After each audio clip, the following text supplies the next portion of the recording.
इस देश के अंदर बैंकों की सरासर धांधली और गुंडागर्दी चल रही है।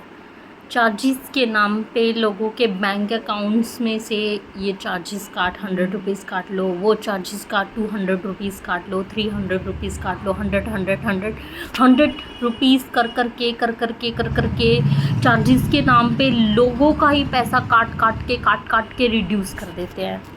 एक तरफ गवर्नमेंट कहती है कि जो आपके पास घर में पड़ा हुआ अगर कैश है तो वो काला धन है, सारा पैसा उठाकर बैंक में रखो।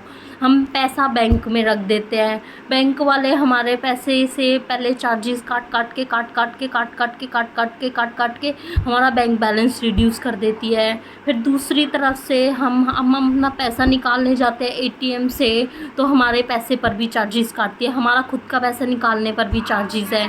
फिर बैंक हमारे पैसे को लोगों को दे के लोन उससे 20% लोन वसूल रहा है, वहाँ से भी कमाई कर रहा है। अगर हम बैंक में पैसा ही ना रखें तो बैंक के पास लोन देने के लिए भी पैसा ना हो, यहाँ से भी वो हमारी काट रहा है। ठीक है, और फिर ऐसे लोगों को लोन दे देता है जिनकी कोई सिक्योरिटी नहीं है, जिनकी कोई कुछ भी नहीं है। इतने सारे देश के धांधली हो रखी है पास्ट में भी, लेकिन उससे भी इनके दिमाग में भेजे में अकल नहीं आती है, पॉलिटिकल प्रेशर से सबको लोन दे रहे हैं। ठीक है, फिर ये जब ये भाग जाएंगे, जब सरकारें पलट जाएंगी और ये जितने भी लोग हैं ऐसे लोग हैं जिन्होंने इतने बड़े बड़े लोन ले रखे हैं वो फिर भाग जाएंगे, फिर जनता को कहेंगे अब तुम्हारे और चार्जेस कटेंगे और इन सारी जितनी भी धांधली है ना इसका हंटर तुम लोगों के आम आदमियों की पीठ पर पड़ेगा।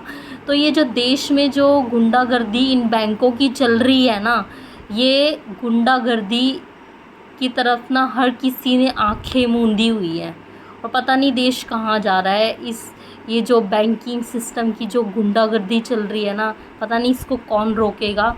और घर में पैसा रखो तो हम क्रिमिनल हैं, बैंक में पैसा रखो और हमारे पैसे को और सरकार की कोई रिस्पॉन्सिबिलिटी नहीं है हमारा पैसा कहाँ जा रहा है या बैंक डूब जाएगा, उनकी कोई रिस्पॉन्सिबिलिटी नहीं है, रोते रहो फिर।